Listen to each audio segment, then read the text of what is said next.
The tournament arena gleamed under three suns, packed with thousands of spectators from across the galaxy. Ho knelt beside a damaged combat platform, his tools spread carefully on the ground. Sweat dripped down his face as he worked to repair the energy shield generator.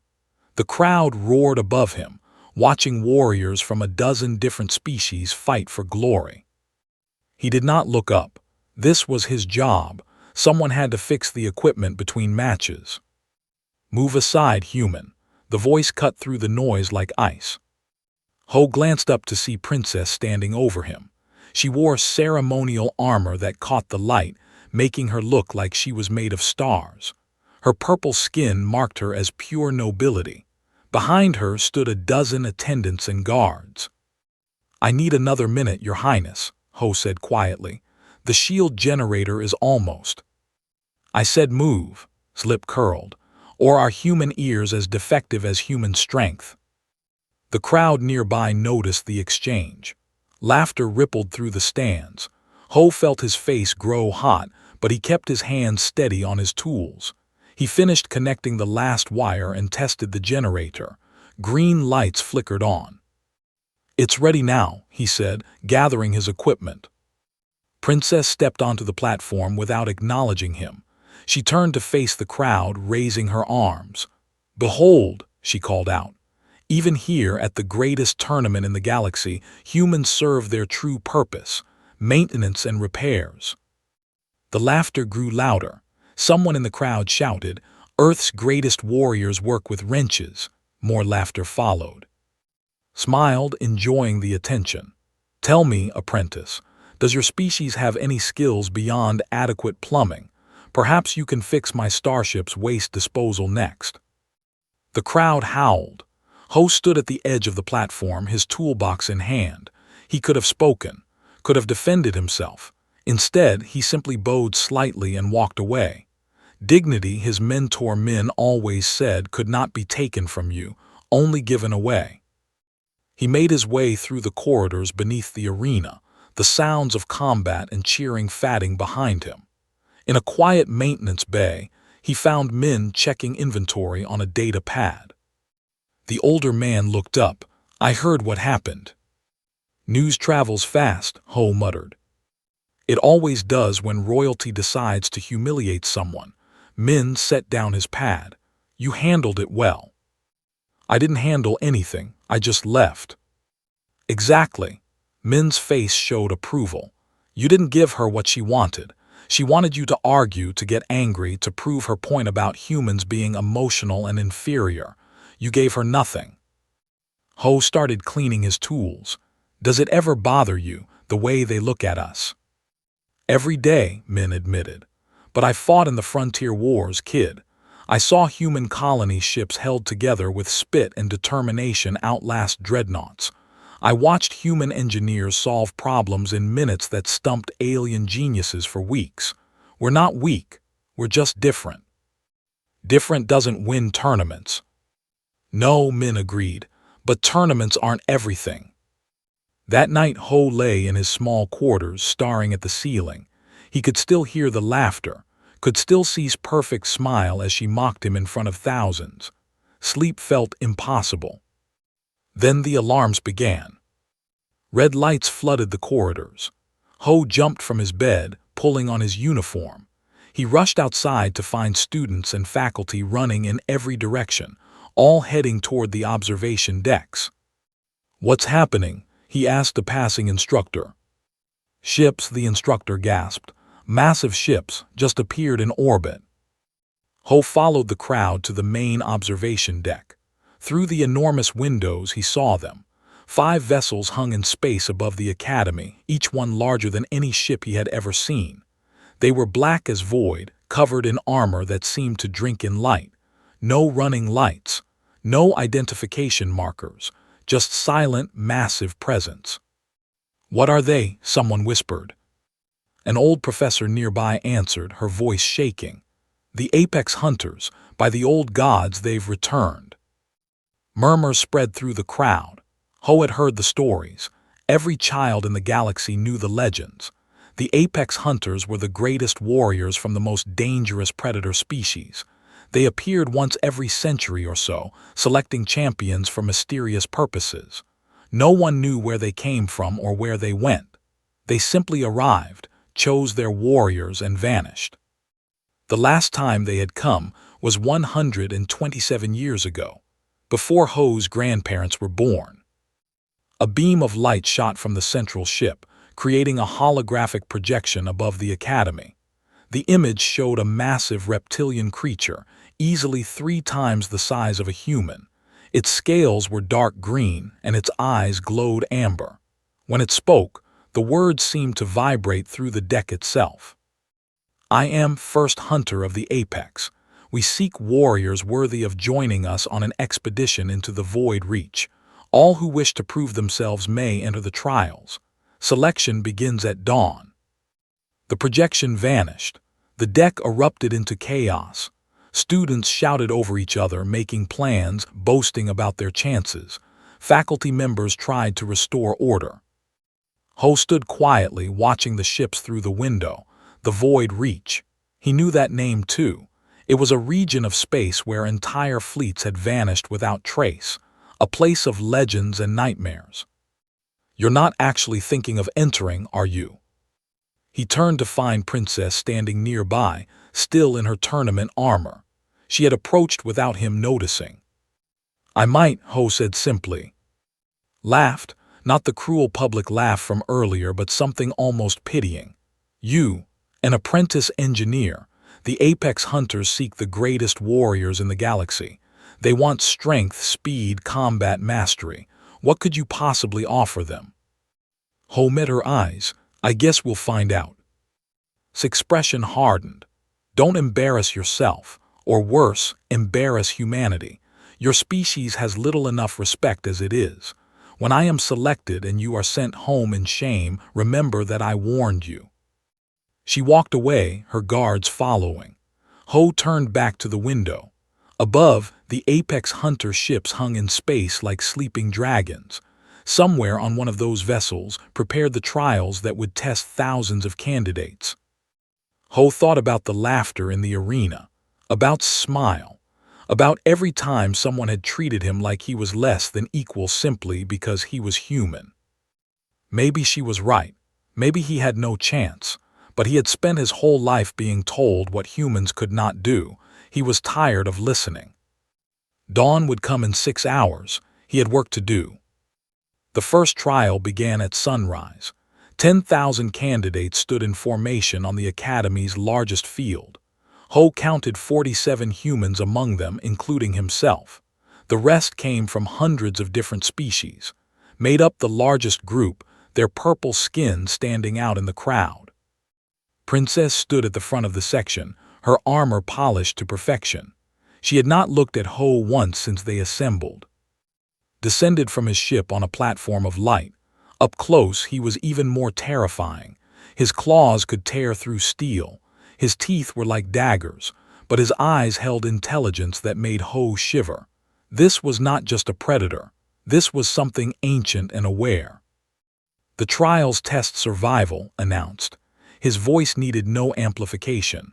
Not strength, not speed, survival. Those who live through all challenges will be considered for selection.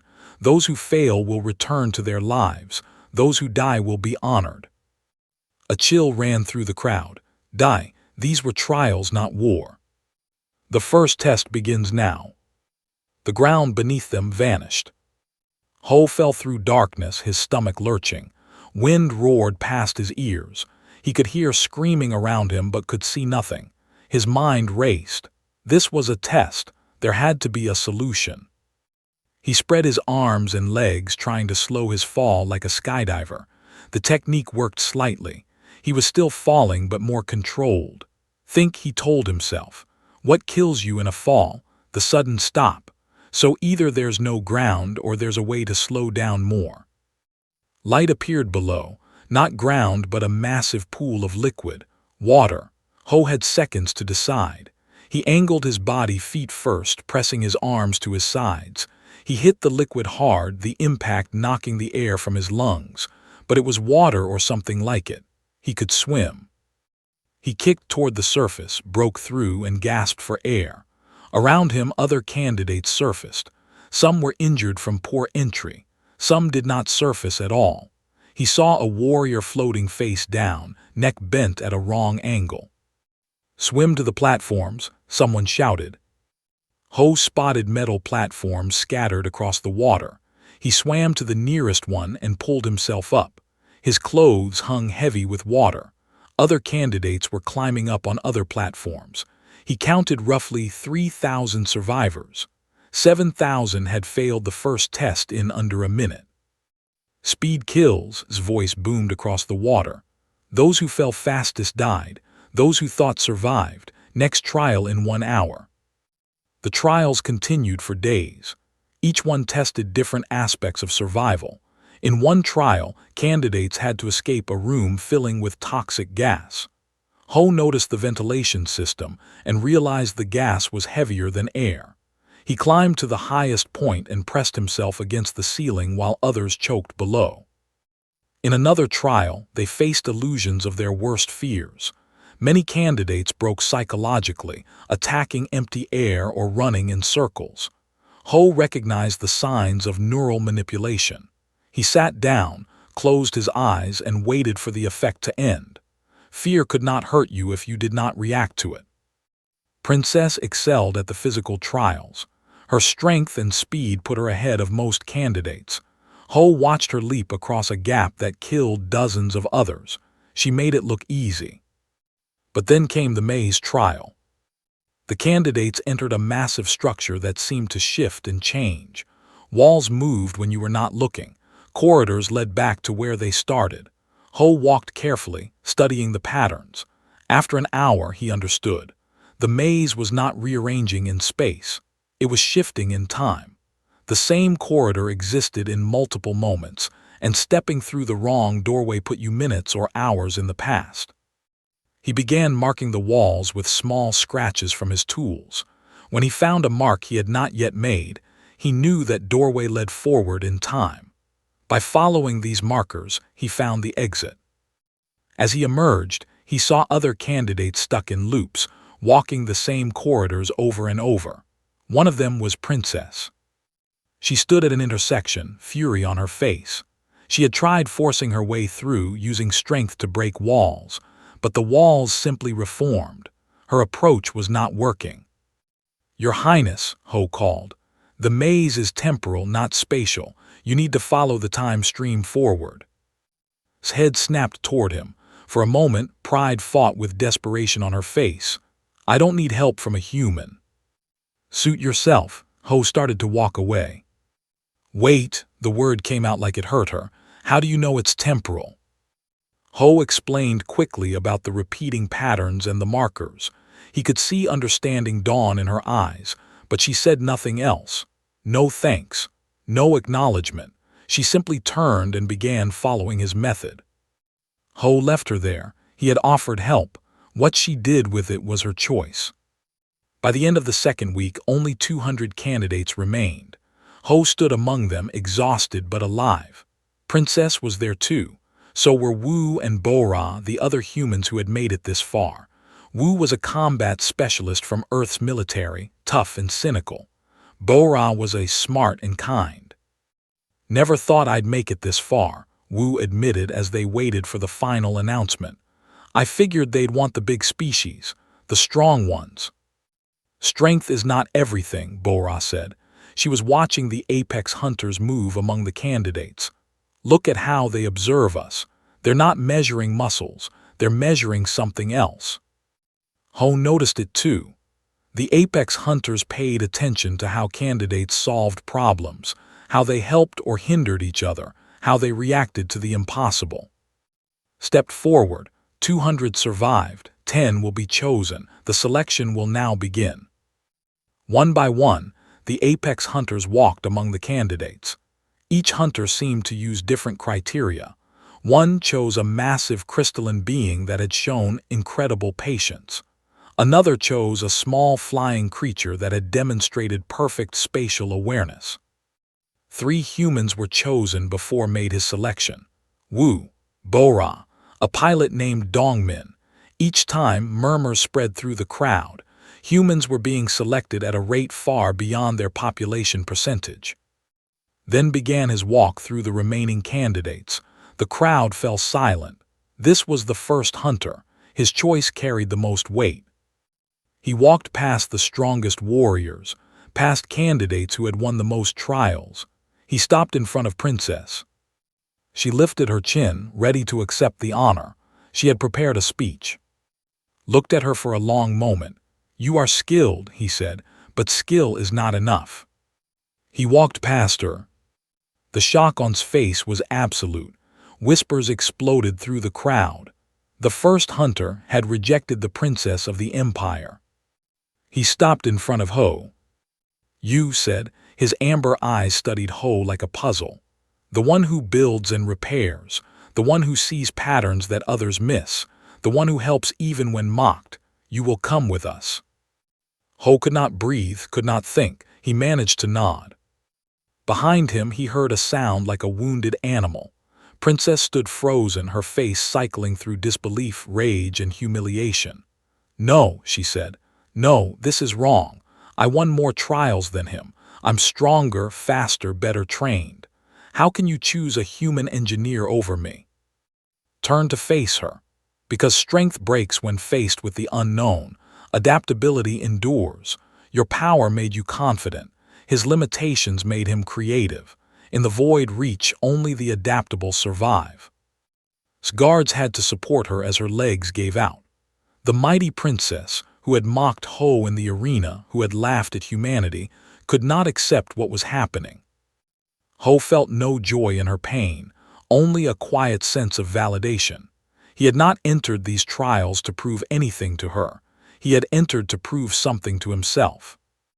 The 10 chosen candidates were escorted to the Apex Hunter ships. As Ho walked toward the transport beam, he looked back once. Princess was on her knees, surrounded by her attendants, staring at nothing. He wondered if she would learn from this, or if pride would consume her completely.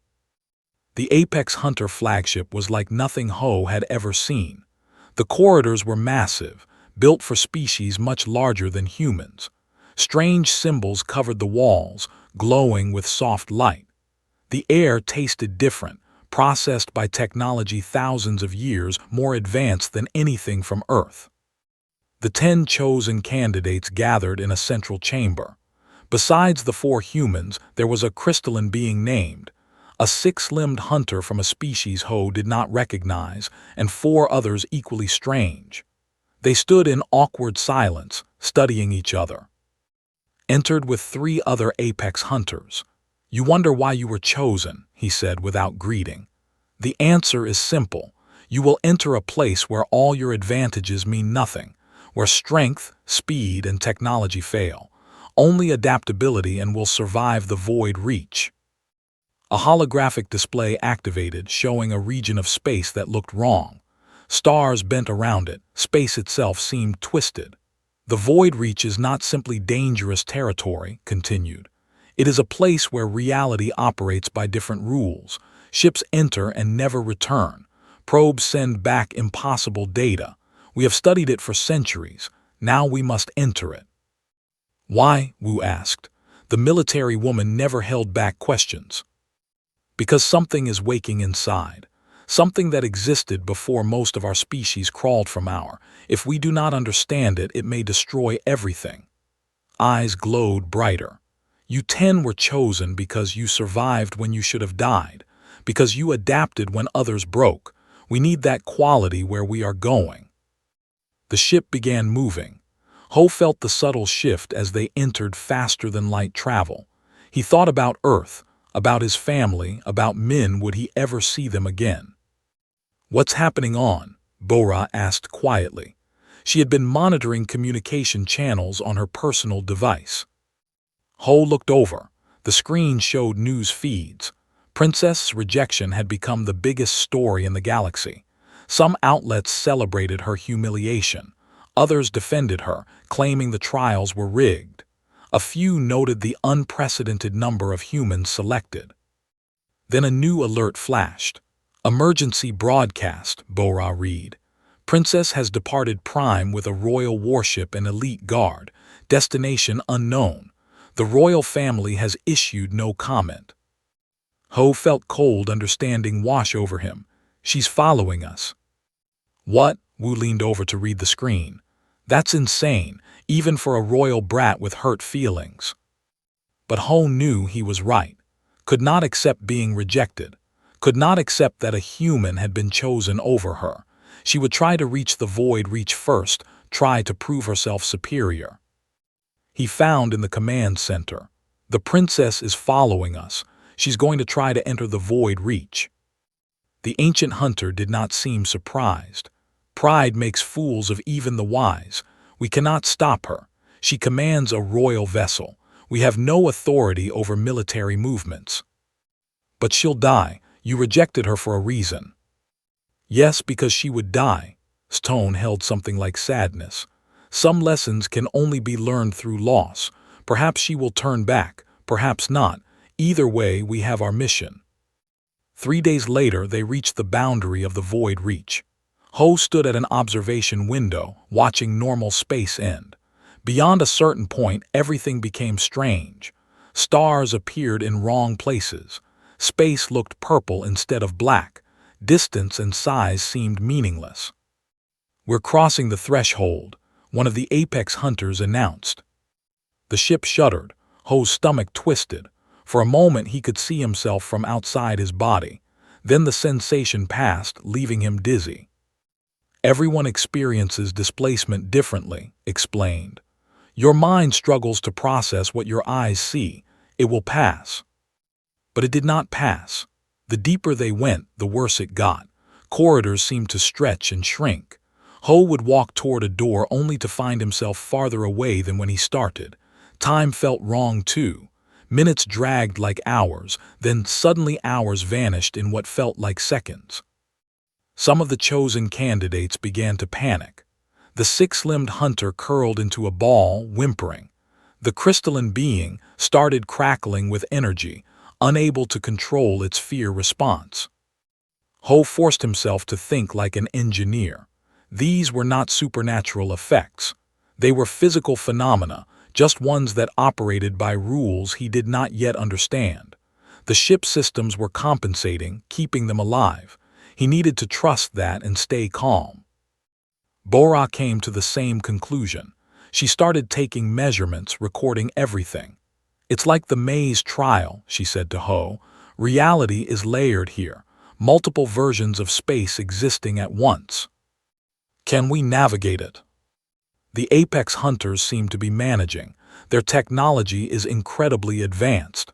She paused, checking her instruments. But even they're struggling.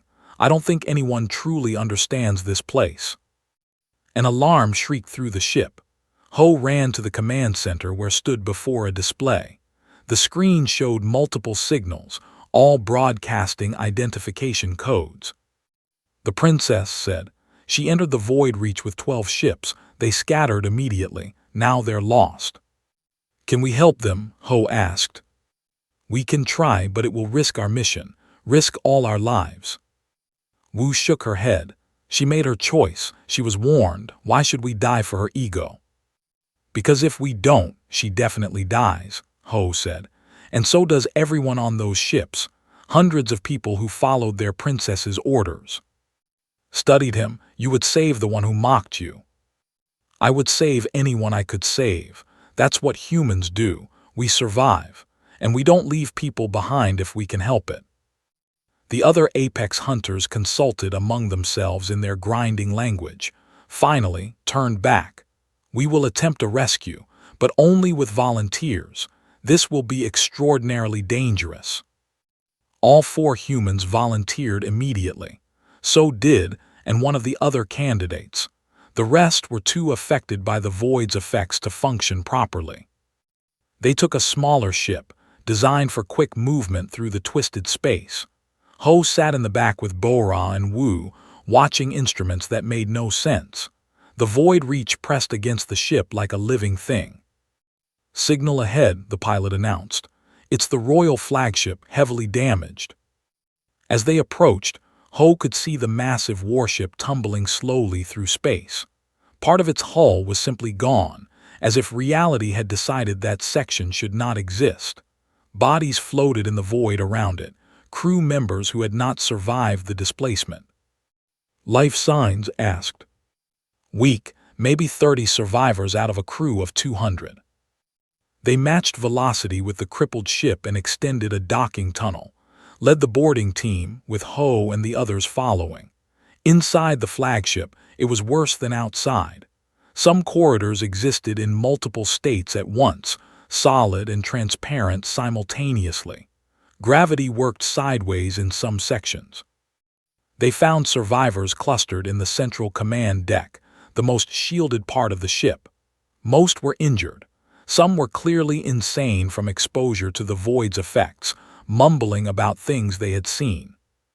And in the center, slumped in the captain's chair, was Princess. She looked nothing like the confident warrior from the tournament. Her armor was cracked. Blood matted her hair. Her eyes were vacant, staring at nothing. When Ho approached, she flinched like a beaten animal. "You came," she whispered. "Why did you come?"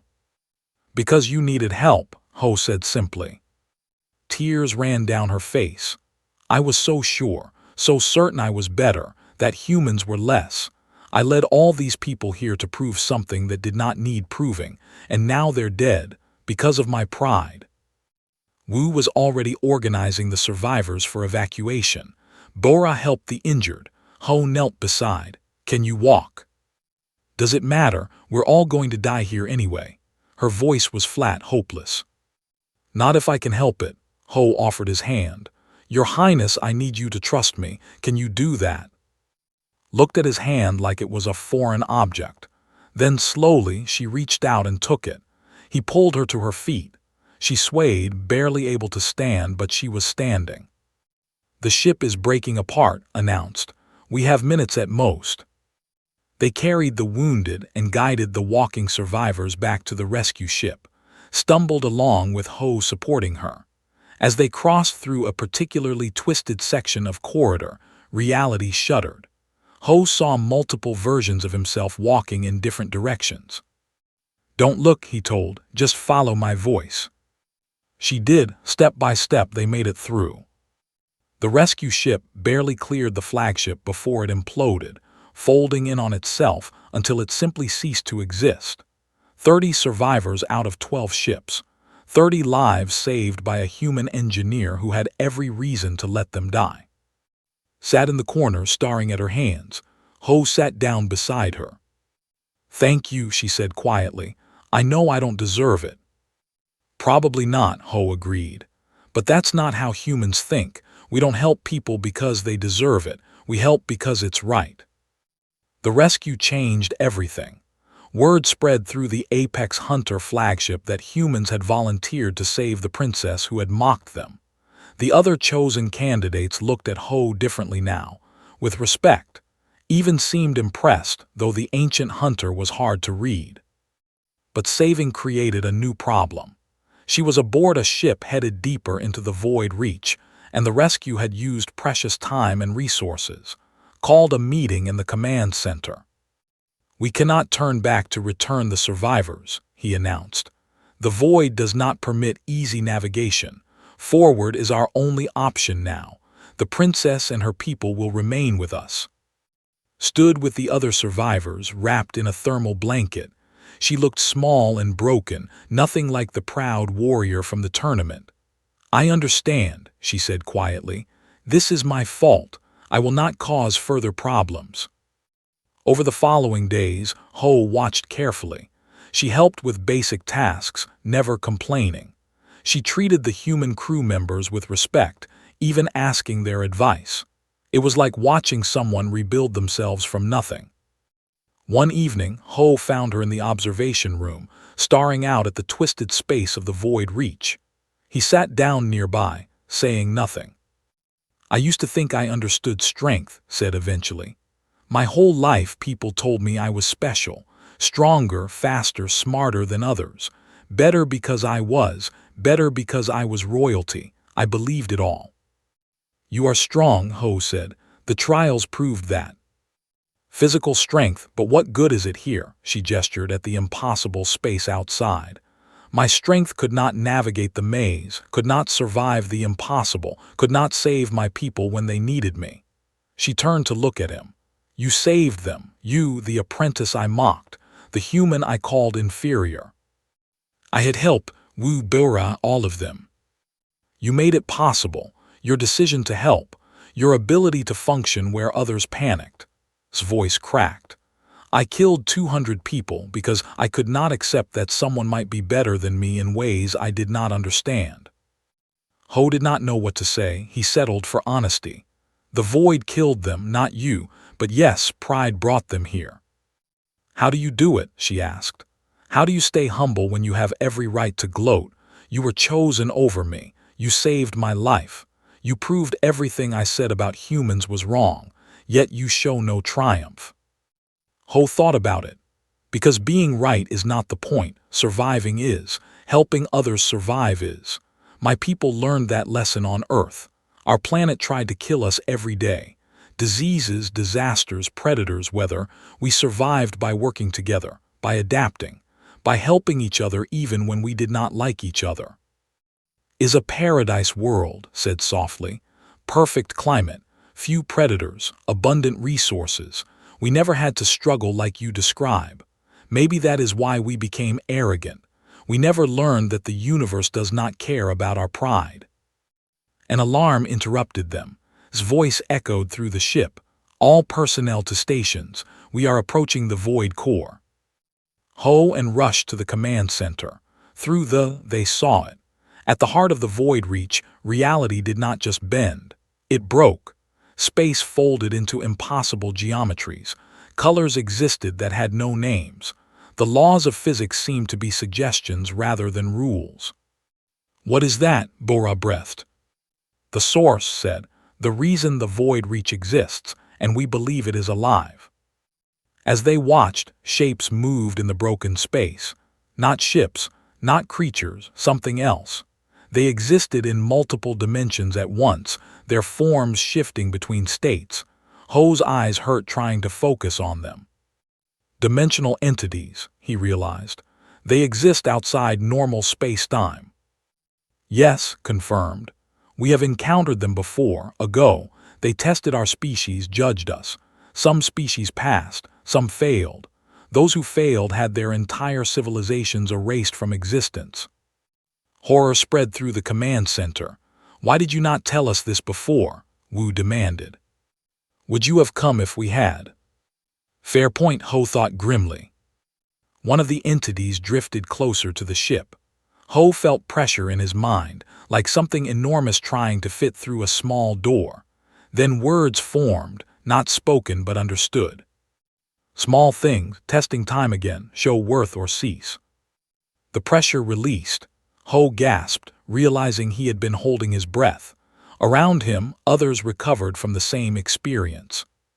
They want to test us, said the crystalline being's voice ringing like bells. Like the selection trials, but the stakes are higher. Much higher, agreed. They will examine our species, our nature, our potential.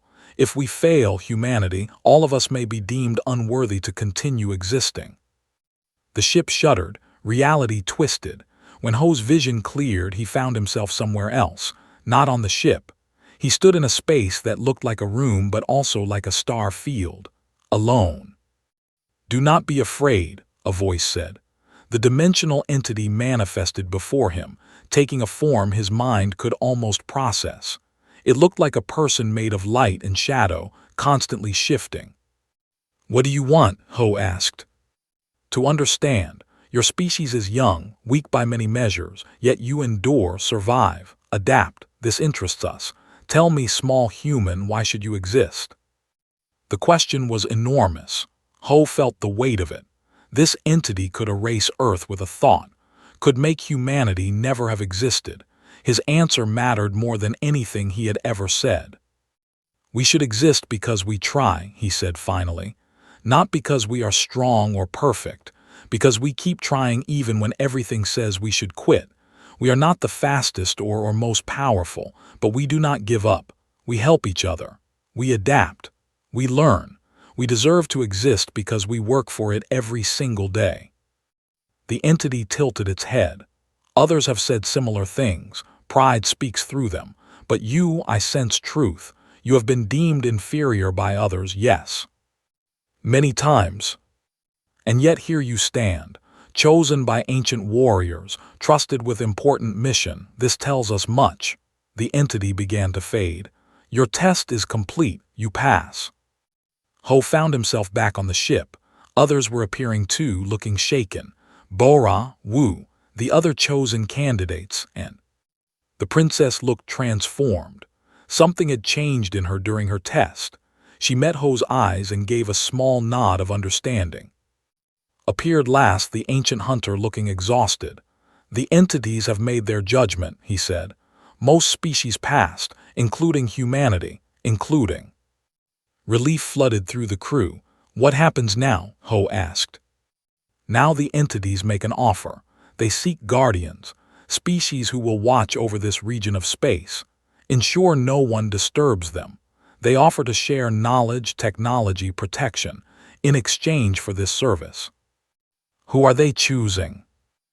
Amber eyes fixed on Ho. They have requested humans join them as primary guardians. They say your species shows the adaptability they require, the willingness to endure, the capacity to help others even when it costs you. The words hung in the air.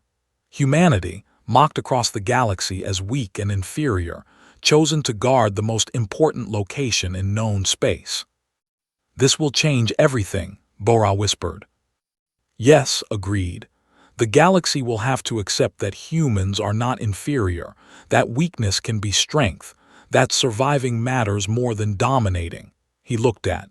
Some have already learned this lesson. Stepped forward. Her posture was different now, still regal but without arrogance. I wish to make a formal apology, she said. To Ho, to all humans, I was wrong about your species, wrong about strength, wrong about worth. I hope that someday I can repair the damage my words have caused. Ho thought about the tournament, the laughter, the humiliation. Part of him wanted to hold on to that anger, but he let it go. Apology accepted, he said. Tears ran down his face, but she smiled through them. The journey back through the void reach was easier with the entities guiding them. Space still twisted and bent, but the ship moved through it smoothly now. Ho spent the time helping repair damage from the rescue mission, working alongside surviving crew members. One of them, a young named, approached him while he calibrated a power relay. May I ask you something? Said carefully. Of course. How did you know? During the rescue, how did you navigate through the sections where reality was breaking? I watched you guide the princess through corridors that made no sense. What were you seeing that we could not?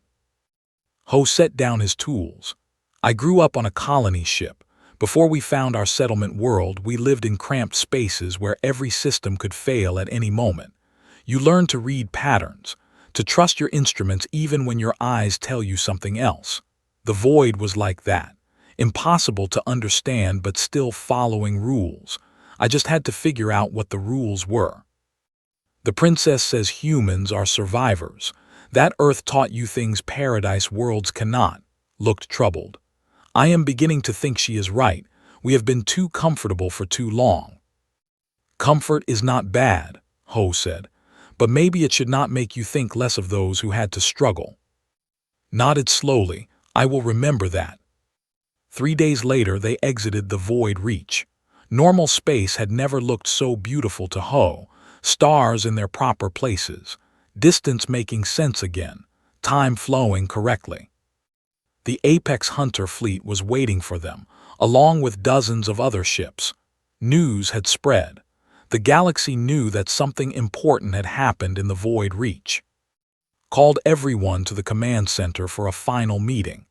The entities have shared their decision with all Apex Hunters, he said. Humanity is invited to join us as equal partners, not as apprentices or helpers, as equals. This has never happened before in recorded history. The 4 human candidates looked at each other, equal partners with the legendary Apex Hunters.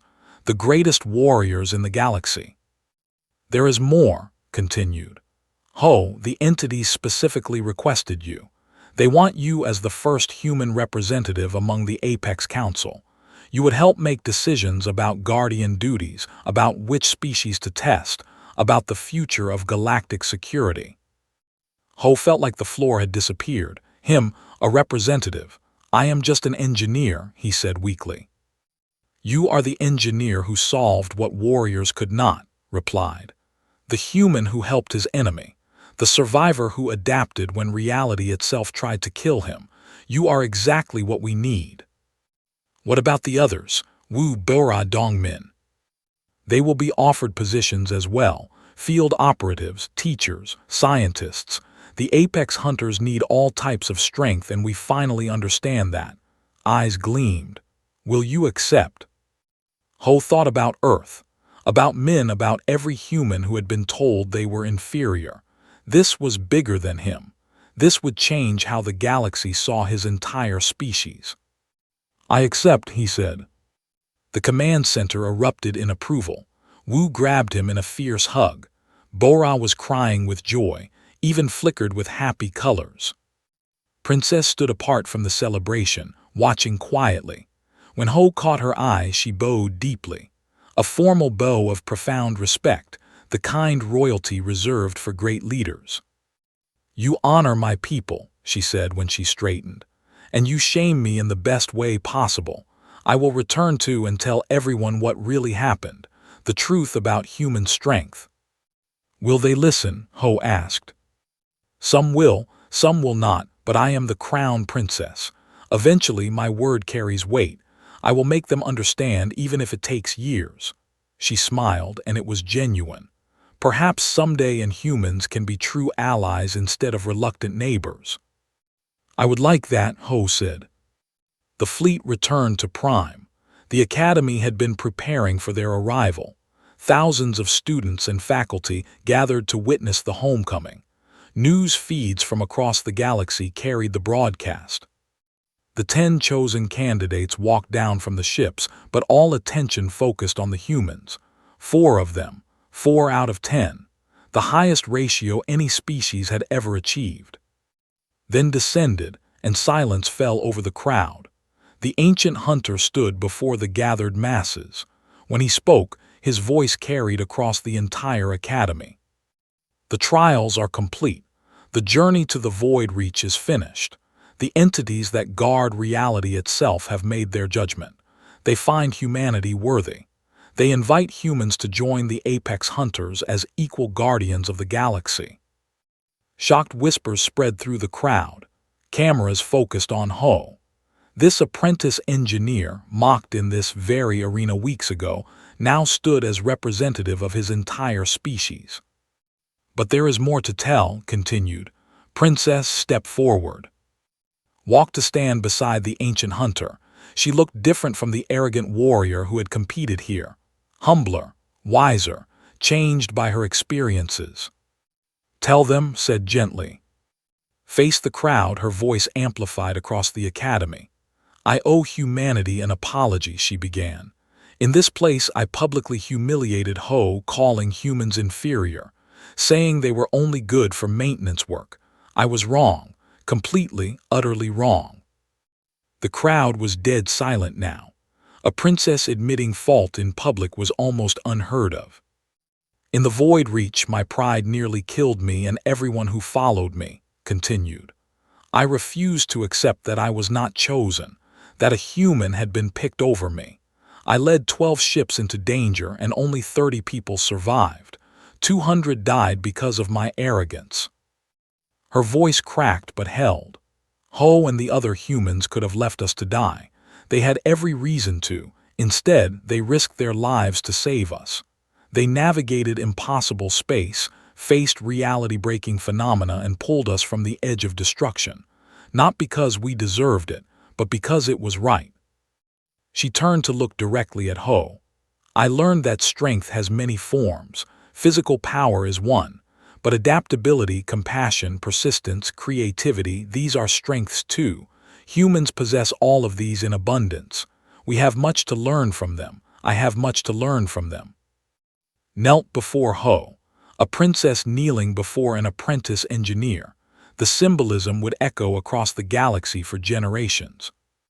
"Please forgive my ignorance," she said, "and help teach my people what you taught me." Ho helped her stand. "There is nothing to forgive. You learned, you changed. That is all anyone can ask." Applause started somewhere in the crowd. Then more joined in. Within seconds, the entire academy was clapping, not just for Ho, for all of them, for the lesson witnessed. Min found Ho after the ceremony. The old mentor looked proud enough to burst. "I knew you had it in you," he said gruffly. "From the first day you worked for me, I knew." "I was just trying to survive," Ho said. "That's what humans do best." Min clapped him on the shoulder. "Now you get to teach the galaxy that survival is the truest strength." In the weeks that followed, everything changed. Earth received the news with celebration. Humanity had a seat among the apex hunters. Their species would help guard the most important location in the galaxy. Job offers poured in for human engineers, scientists, and problem solvers. The tide was turning. Ho stood in his new quarters aboard the Apex flagship, preparing for his first council meeting. Through the window, he could see Earth in the distance, small and blue and beautiful. The planet that had tried to kill humanity for millions of years. The planet that had taught them to adapt or die. A message came through on his communication device, from Princess. "The Council has agreed to a technology exchange program with Earth. We will share our advanced physics and you will teach us your engineering philosophy. Also, I have enrolled in basic human history courses. I need to understand where your strength comes from. Thank you again for everything. Your friend." Ho smiled. Friend. A princess calling a human engineer her friend. A month ago, that would have been impossible. He thought about the tournament, the laughter, the mockery. It seemed like a lifetime ago. Maybe it was. He had died to that person when he entered the trials. The Ho who emerged from the void reach was someone different, stronger not in body but in purpose. The door chimed, entered massive and imposing as always. "The council is ready. Are you prepared for your first session?" "As ready as I will ever be," Ho admitted. "Good. Uncertainty keeps you humble. Humility keeps you learning. These are advantages that those born to power often lack." The ancient hunter studied him. "I chose you not despite your limitations but because of them. Remember that when others question your worthiness."